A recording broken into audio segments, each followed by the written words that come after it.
오늘 우리에게 주시는 말씀은 신약성경 요한복음 1장 1절에서부터 13절까지의 말씀입니다.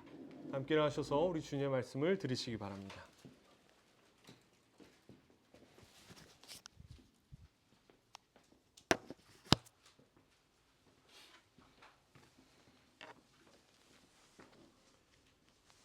태초에 말씀에 계셨다. 그 말씀은 하나님과 함께 계셨다. 그 말씀은 하나님이셨다. 그는 태초에 하나님과 함께 계셨다. 모든 것이 그로 말미암아 창조되었으니 그가 없이 창조된 것은 하나도 없다. 창조된 것은 그에게서 생명을 얻었으니 그 생명은 사람의 빛이었다. 그 빛이 어둠 속에서 비치니 어둠이 그 빛을 이기지 못하였다. 하나님께서 보내신 사람이 있었다. 그 이름은 요한이었다. 그 사람은 그 빛을 증언하러 왔으니 자기를 통하여 모든 사람을 믿게 하려는 것이었다. 그 사람은 빛이 아니었다. 그는 그 빛을 증언하러 왔을 따름이다. 참 빛이 있었다. 그 빛이 세상에 와서 모든 사람을 비추고 있다. 그는 세상에 계셨다. 세상이 그로 말미암아 생겨났는데도 세상은 그를 알아보지 못하였다. 그가 자기 땅에 오셨으나 그의 백성은 그를 맞아들이지 않았다. 그러나 그를 맞아들인 사람들 곧 그 이름을 믿는 사람들에게는 하나님의 자녀가 되는 특권을 주셨다. 이들은 혈통에서나 육정에서나 사람의 뜻에서 나지 아니하고 하나님에게서 났다.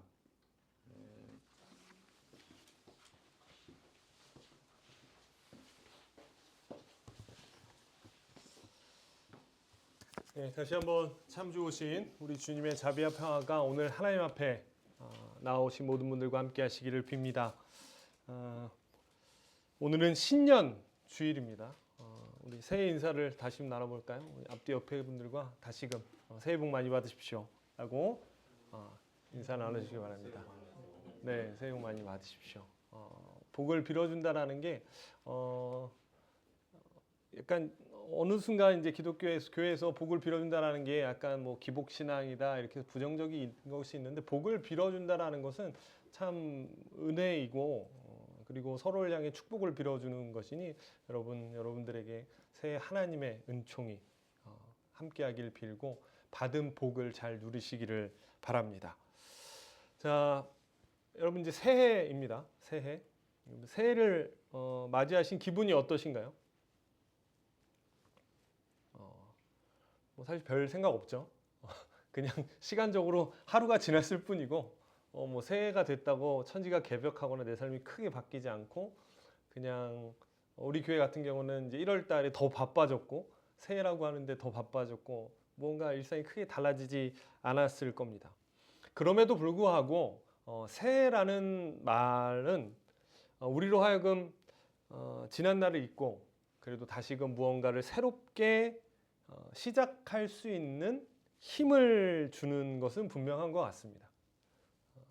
결심을 하고 마음을 다잡게 되는 게 이 시기이죠.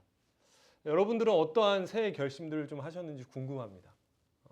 많은 결심들을 하셨을 거예요. 개인적인 결심들도 있었을 거고, 또한 여러분은 우리는 그리스도인이기 때문에 신앙적으로도 무언가 결심을 하신 것이 있을 겁니다. 예배에 대한 것, 기도에 대한 것, 말씀에 대한 것, 삶에 대한 다양한 결심들을 하셨을 거라고 생각이 됩니다.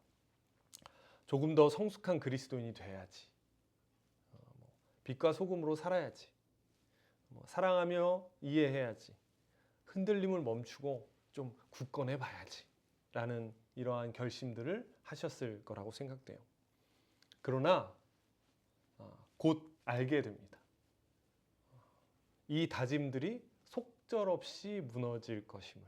아니, 이미 속절없이 무너진 것을 단 4일 만에 경험하셨을 수도 있습니다. 저도 그렇습니다. 근데 여러분 괜찮습니다. 어려움이 없거나 좌절이 없기를 바라기보단 그 순간을 어떻게 내가 받아들이고 어떻게 넘어설까에 집중해야 될 필요가 있습니다. 하나님 나라를 우리가 꿈꾸며 사는 그리스도이지만 우리는 동시에 이 땅에 발을 붙이고 살아가는 사람이기 때문에 우리는 쉼없이 도전을 받고 흔들리게 됩니다. 흔들리지 않는다라는 것은 죽어 있다라는 의미이기도 합니다. 여러분, 살아있는 모든 것들은 흔들리기 마련입니다. 흔들린다라는 것은 살아있다라는 반증이기도 합니다. 그때 우리는 무엇을 붙잡고 일어서야 할까? 이것이 중요하죠. 그런 의미에서 오늘 읽은 이 요한복음은 새해를 시작하는 우리에게 기준점이 되어주고, 새해를 시작하며 다짐하는 이 다짐들이 흔들릴 때마다, 그리스도인됨이 흔들릴 때마다 무엇으로 다시 시작해야 되고 무엇을 붙잡아야 되는지를 우리에게 알려줍니다. 여러분, 요한복음이 쓰여졌던 요한의 공동체는 굉장히 위험한 상황이었습니다. 역사적으로는 우리가 알듯이 주전 60에서 70년 후라면은 예루살렘 성전이 다 파괴되고 이들의 근간이 사라졌을 때이고요. 외부적으로는 예수를 메시아로 고백했다는 이유로 로마와 그리고 유대교로부터 핍박을 당하고 있었고, 내부적으로는, 이 공동체 내부적으로는 점점 지쳐가는 사람들이 생겨났습니다. 예수님이 돌아가시고 60년이 지난 거잖아요. 그러니까 그 처음에는 견뎌내다가 시간이 지나면서 지쳐가는 사람들이 생기는 겁니다. 이런 생각이 든 거죠. 왜 세상이 변하지 않지? 이 신앙을 계속 지키는 게 맞나? 예수는 정말 하나님으로부터 온 분이 맞나? 라는 의구심들이 하나둘 생겨나기 시작한 겁니다. 우리처럼 그리스도인으로 살면서 이 상실과 두려움 속에 이 요한의 공동체도 심각하게 흔들렸던 거예요. 자, 요한은 이들에게 흔들림을 이겨내고 그 흔들림 가운데 신앙을 지킬 수 있도록 도와야 했던 사명이 있었습니다. 어떻게 하면 이들을 도울 수 있을까? 근데 여러분 기억하실 것은 요한도 이 공동체의 일원이었기 때문에 요한도 흔들렸다는 사실이에요. 나와 우리 공동체가 이 어려움을 어떻게 이겨나갈 수 있을까라는 마음으로 요한은 서신을 쓰게 됩니다.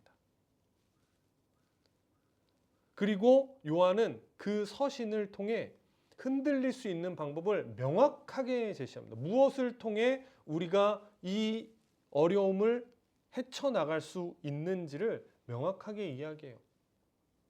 결론적으로는 예수님이 누구신가를 알려주는 것으로 요한은 시작을 합니다. 예수님이 누구신가. 그래서 여러분 요한복음에 보면은 좀 독특한 점이 몇 가지가 있는데요.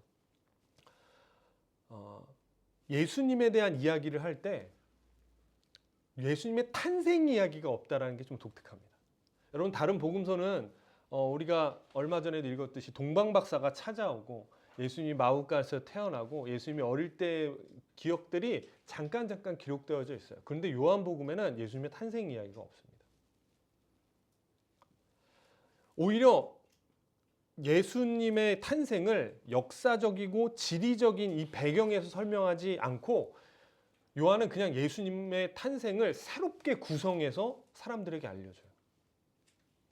오늘 읽은 1절에서부터 13절 그리고 13절 이후에 보면은 1장에 굉장히 다양한 이야기들이 이렇게 겹겹이 쌓여져 있습니다. 많은 이야기가 있어요. 그리고 이 본문으로 다양한 설교, 몇 편의 설교를 계속해서 할 수가 있어요. 그런데 여러분 1절부터 13절 그 이후의 이야기들을 보면 다른 것 같지만 이 이야기들의 공통점이 있습니다. 이 이야기가 하고 있는 주제의 공통점이 있어요. 바로 말씀이라는 거예요. 말씀과 창조, 말씀과 공동체, 말씀과 변화, 다양한 이야기 때문에 공동체, 많은 것들이 있지만 그 가운데에는 말씀이라는 공통점이 있어요. 그리고 그 말씀에 대해서 요한은 처음부터 이렇게 설명합니다. 1장 1절 2절 한번 볼까요? 이렇게 설명합니다. 태초에 말씀이 계셨다. 그 말씀은 하나님과 함께 계셨다. 그 말씀은 하나님이셨다. 그는 태초에 하나님과 함께 계셨다. 라고 이야기해요.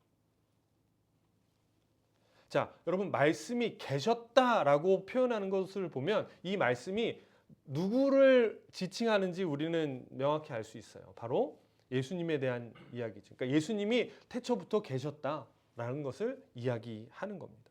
요한은 자신의 서신서 첫 부분을 다른 말로 이야기하지 않아요. 그냥 처음부터 명확하게 이야기합니다. 누구에 대한 이야기하죠? 예수님에 대한 이야기예요. 예수님 하나님이다 라는 이야기를 그냥 처음부터 하고 그것으로 쭉 이야기를 펼쳐 나가요. 여러분 이전에도 말씀드렸듯이 기독교는 예수를 구원자로 메시아로 고백하는 공동체입니다. 기독교의 중심에는 예수라는 분이 계시고요. 그리고 여기서부터 시작이 되는 겁니다. 자, 요한은 이 예수님이 어떤 분이신지를 계속해서 설명합니다. 이렇게 해요. 예수님은 하나님과 함께 만물을 창조하신 분이다. 예수님은 세상을 비추는 빛이다 라고 이야기합니다. 요한은 말하는 거예요. 우리가 믿는 예수는 그냥 좋은 스승, 좋은 랍비, 말씀을 잘 가르쳤던 랍비, 죽어서 기억 속에 있는 분이 아니라 하나님의 창조의 능력이 있으신 분이고 어둠을 물리치시고 빛을 비추는 하나님이시다라는 것을 사람들에게 얘기하는 겁니다. 예수는 창조의 능력이 있고 빛이신 하나님이야 라고 이야기합니다. 그래서 여러분 요한복음의 이후에 있는 모든 기적의 이야기를 요한이 기록한 이유도 예수님은 하나님이시다라는 것을 알려주고 싶었기 때문에 그래요. 인간이 할 수 없는 일을 했잖아. 이거 예수는 하나님이셔 라는 것을 얘기하고 있는 겁니다. 여러분 이것이 요한이 선택한 방법이에요. 요한이 자신과 자신의 공동체에게 내렸던 해결책입니다. 요한은 처음부터 마지막까지 여기에 집중해요. 여러분 요한이 어려움을 당한 공동체, 신앙이 막 이렇게 흔들리고 약간 회의적이었던 사람들에게 다른 방법 알려주지 않습니다. 뭐 처세술을 알려주지도 않고요. 뭐 힐링할 수 있는 방법 알려주지 않아요. 도덕적으로 살라고도 얘기하지 않습니다. 무엇을 말해주죠? 너희가 믿는 예수가 하나님이시고 구원자라는 사실을 알려주는 거예요. 요한은 예수에 대한 고백이 자신의 공동체의 흔들림을 붙잡는 유일한 길이고 시작점이었음을 명확히 알려주고 있는 겁니다. 여러분 이것이 기독교 공동체가 붙잡고 시작해야 될 점입니다. 여러분 우리의 신앙이 흔들릴 때, 우리의 삶이 흔들릴 때 시작할 곳은 예수 그리스도입니다. 정확히는 예수님을 보내신 하나님을 보는 거예요. 이분을 다시금 기억하고 이분이 누구신지를 다시금 생각하는 겁니다. 당신의 아들을 보내신 하늘 아버지의 사랑과 은총을 붙드는 거예요. 그분의 일하심, 지금도 그분이 우리 가운데 일하심을 계속해서 신뢰하는 겁니다. 이렇게 이야기하면 그렇지 뭐 뻔하지 라고 얘기해요. 그렇지 뭐 교회가 그렇지 뻔하다고요? 네 맞습니다. 뻔합니다. 근데 여러분 진리는 오히려 단순한 법입니다. 여러분 한번 생각해 보세요. 여러분들의 믿음이 흔들리고 여러분들의 삶이 그리스도인으로서의 삶이 흔들릴 때 다른 게 있던가요? 그것을 멈추어주고 그것을 내줄 수 있게 했던 다른 것이 있었는지 여러분 한번 생각해 보십시오. 잠시 안정은 되고 힐링은 될 수 있지만 그것이 되던가요? 아니요, 안 됩니다. 여행을 다녀오면 잠시 좋죠. 어떤 수업을 듣고 오면 자존감이 잠깐 올라가는 거죠. 근데 그게 되던가요? 안 됩니다. 반대로 여러분 우리가 그리스도인으로서 다시금 살아야겠다라는 소망, 그래 그래도 내 삶이 유의미하고 내가 여전히 살아갈 이유가 있지라고 다시 일어설 수 있었던 그 순간이 언제였나요? 하나님이 나를 붙들고 계시는구나. 내가 떠나가도 하나님의 손이 짧지 않구나. 내가 천하고 미련해도 그래도 나를 여전히 건지시는구나라는 그 경험을 하는 순간입니다. 그 순간으로 그리스도인은 다시 일어설 수 있고 다시 시작할 수 있는 겁니다. 그 찰나의 순간이 우리를 세움을 다시 일어서게 함을 우리는 알고 있습니다. 그래서 요한은 그것을 다시금 복기시켜 주는 겁니다. 그래, 메시아가 오시지 않는 너희가 지칠 수 있지. 그래, 우리의 믿음이 흔들릴 수도 있지. 그래, 우리는 핍박을 받을 수 있지. 그런데 그것에 대한 해결책을 다른 것으로 제시하지 않습니다. 우리가 믿는 예수가 누구인지, 우리가 믿는 예수가 하나님께서 보내신 분이시고 하나님께서 우리를 어떻게 생각하시는지 그것을 다시금 기억해내게 하는 거예요. 12절 13절에서 요한은 하나님의 자녀됨을 생각하게 합니다. 하나님, 예수를 보내신 하나님을 떠올리게 하고요. 또 하나는 하나님의 자녀가 어떤 사람인지를 기억하게 합니다. 우리 12절 13절 한번 읽어볼까요? 12절 13절 다 함께 읽겠습니다. 시작. 그러나 그를 맞아들인 사람들 곧 그 이름을 믿는 사람들에게는 하나님의 자녀가 되는 특권을 주셨다. 이들은 혈통에서나 육정에서나 사람의 뜻에서 나지 아니하고 하나님에게서 났다. 요한은 공동체에게 이야기합니다. 예수를 보내신 하나님을 생각하고 그리고 하나님의 자녀가 어떤 사람인지를 한번 봐봐 라고 이야기하는 거예요. 자, 요한이 뭐라고 이야기하죠? 하나님의 자녀가 어떻게 된다고 이야기하나요? 하나님의 자녀가 되는 방법이 있는데 어떻게라고 이야기하죠? 예수를 받아들이면 이라고 이야기합니다. 하나님의 자녀가 되는 유일한 길은 예수를 믿는 거라고 말해요. 자, 여러분 이 본문을 가지고 이 부분을 가지고 기독교가 너무 배타적이다라고 이야기합니다. 어떻게 예수를 믿어야 하나님의 자녀가 되냐? 예수만 믿어야 하나님의 자녀가 되냐라고 이야기해요. 물론 어느 부분 이해가 되기도 합니다. 그런데요, 여러분, 이때 당시를 생각하면 그렇지 않습니다. 여러분, 이 당시의 지위, 그 사람이 가지고 있는 지위는 태어나면서부터 주어지는 겁니다. 한국도 똑같죠. 우리나라도 예전에 그냥 쌍놈으로 태어나면 쌍놈으로 사는 거잖아요. 지위는 동서고금을 막론하고 그냥 태어나면서부터 가지게 되는 거예요. 하나님의 자녀는 어떻게 되죠? 혈통으로부터 정해지는 겁니다. 유대인으로 태어나면 하나님의 자녀가 되는 거예요. 그런데 이제는 더 이상 유대적 혈통이나 율법을 통해서 하나님의 자녀가 되는 것이 아니라는 거예요. 이 말은 여러분 당시 사람들에겐 배타적인 것이 아니라 모든 사람에게 열려 있었던 하나님의 은총으로 받아들여진 거예요. 유대인이 아니어도 율법을 온전히 지키지 못해도 하나님의 자녀가 될 수 있다라는 거예요. 여러분 이게 복음입니다. 복음은 받아들여지는 거죠. 내가 괜찮다라고 받아들여지는 것이 기쁜 소식인 거죠.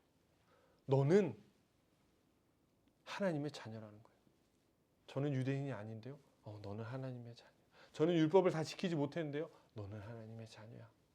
라는 거예요. 요한은 절망으로 흔들리는 공동체에게 너는 하나님의 자녀이다라는 것을 다시 기억하게 합니다. 하나님께서 자녀된 우리를 붙드시고 하나님께서 지키신다고. 그러니 용기를 내라는 거예요. 그러고 보면 여러분, 예수님께서 죄인들과 연약한 자들에게 가셔서 하신 말씀이 딱 하나였습니다. 너도 아브라함의 자손이다. 삭개오에게도 가서도 너도 아브라함의 자손이다. 돌에 맞는 여인을 찾아가서도 너도 아브라함의 자손이다 라는 이야기를 하셨습니다. 여러분, 성서는 예수님을 만나서 부자가 됐다, 예수님을 만나서 대박이 터졌다라고 말하지 않습니다. 그리고 그것을 회복이다라고도 말하지 않습니다. 성경은 하나님의 자녀가 된 것이 복이고 회복이다라고 이야기합니다. 예수님을 만난 이들은 존재의 회복을 얻었습니다. 존재의 무쓸모와 실패감에 있는 이들이 나도 하나님의 자녀임을 깨달았어요. 삶의 실제적인 지위에는 변화가 없었지만 그들은 더 이상 패배자로 주눅들고 살지 않았습니다. 오히려 당당하게 살았습니다. 여러분, 예수님 앞에서 당당하게 예수님의 머리에 향유를 부은 사람은 제자들이 멸시했던 여인이었습니다.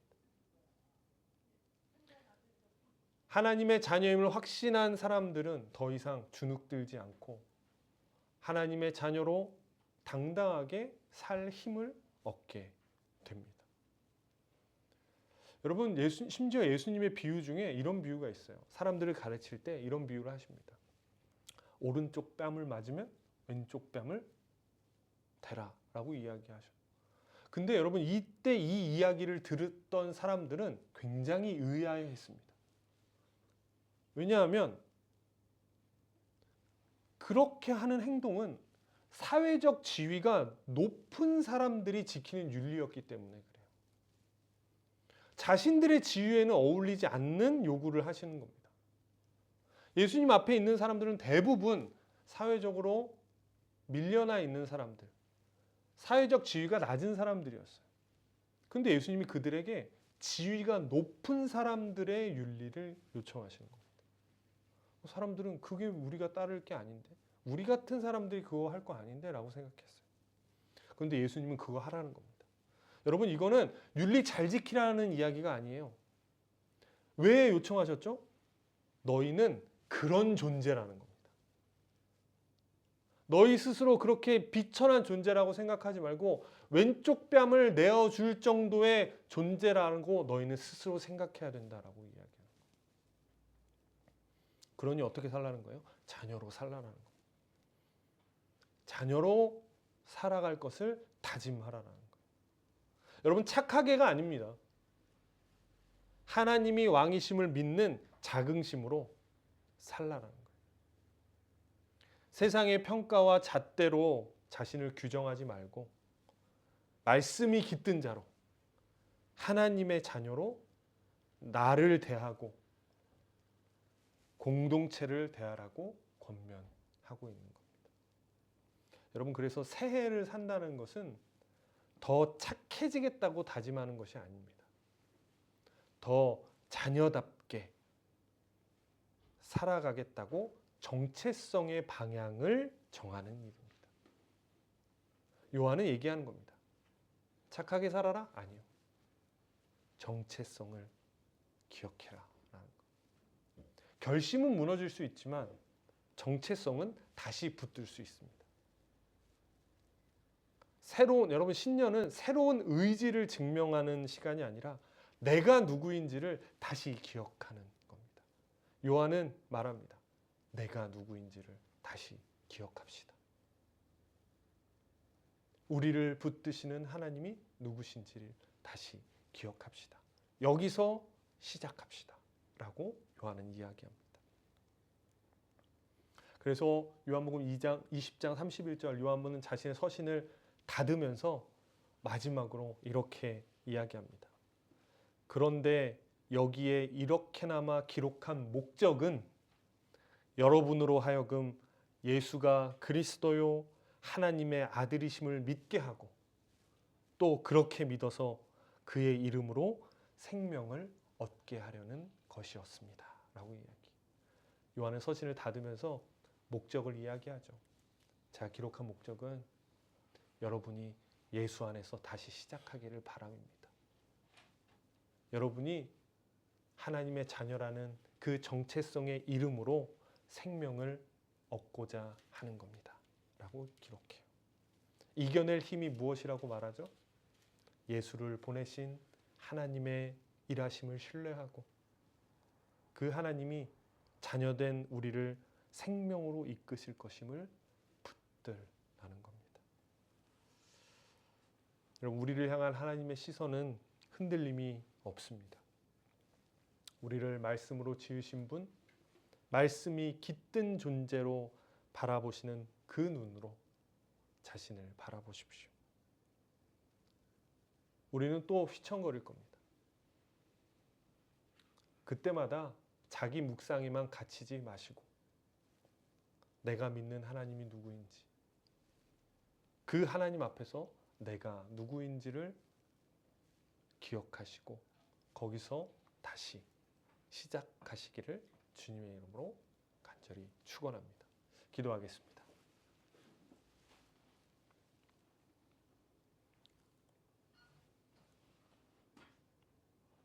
하나님, 요한의 공동체처럼 우리는 의심하고 회의하기도 합니다.